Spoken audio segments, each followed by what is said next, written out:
தாய் தமிழ் உறவுகளுக்கு வணக்கம். எடப்பாடியை நம்பி மோசம் போன பிரபல தமிழ் நடிகை. எடப்பாடியை நம்பி மோசம் போன பிரபல தமிழ் நடிகை என்ற தலைப்பில் இந்த காணொலியை காண்கிறோம். எடப்பாடி பழனிசாமி தமிழ்நாடு முன்னாள் முதலமைச்சர். 4.5 ஆண்டு காலம் முதலமைச்சராக பதவி வகித்தவர். தற்பொழுது சட்டசபை எதிர்க்கட்சி தலைவராகவும் அதிமுக பொதுச் செயலாளராகவும் உள்ளார். தற்பொழுது மீண்டும் முதலமைச்சராக மெகா கூட்டணி அமைத்து தேர்தலில் போட்டியிடுகின்றார். பிரபல தமிழ் திரைப்பட நடிகை கௌதமி. இவர் பாரதிய ஜனதா கட்சியில் பயணித்தவர். பாஜக தேசிய மகளிர் அணி தலைவராக இருந்தவர். திருமணம் செய்துவிட்ட பிறகு அரசியலில் இருந்து ஒதுங்கினார். பின்பு கணவரை விவாகரத்து செய்துவிட்டு கமலஹாசனுடன் குடித்தனம் நடத்தினார். தற்பொழுது கமலஹாசனை விரட்டிவிட்டார். தற்பொழுது பாஜகவில் இணைந்து அரசியல் செய்து வந்தார். பாஜகவை சார்ந்த ஒரு நிர்வாகி ஒருவர் கௌதமியிடம் 25 கோடி ரூபாய் ஏமாற்றியதாக கூறப்படுகிறது.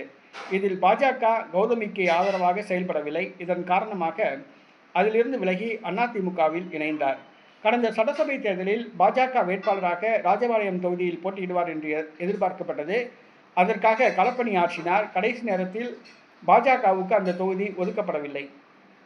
தற்பொழுது அதிமுகவில் இணைந்தவுடன் எடப்பாடியுடன் அவர் வைத்த கோரிக்கை என்னவென்று சொன்னால், வருகிற சட்டசபை தேர்தலில் ராஜபாளையம் தொகுதியில் போட்டியிட வாய்ப்பு வழங்க வேண்டும் என்று. அதற்கு எடப்பாடி வாக்குறுதி கொடுத்ததாக கூறப்படுகிறது. களப்பணி ஆற்றுங்கள் என்று கூறியுள்ளார். இதன் காரணமாக பல லட்சக்கணக்கான ரூபாயை ராஜபாளையத்தில் தண்ணியாக செலவழித்து களப்பணி ஆற்றியுள்ளார் கௌதமி. ஆனால் தற்பொழுது ராஜபாளையம் தொகுதி அதிமுக போட்டியிடவில்லை. அதன் தோழமை கட்சியான தமிழக மக்கள் முன்னேற்ற கழகத்துக்கு, அதாவது ஜான் பாண்டியன் கட்சிக்கு ஒதுக்கப்பட்டது. இதனால் ராஜபாளையத்தில் போட்டியிடுவதாக அனைத்து ஏற்பாடுகளையும் செய்திருந்த கௌதமி அதிருப்தி அடைந்தார்.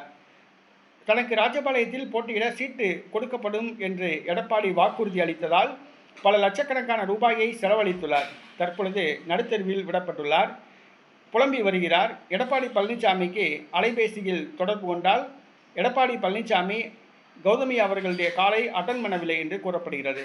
இதனால் மிகுந்த மன வருத்தத்தில் உள்ளார்.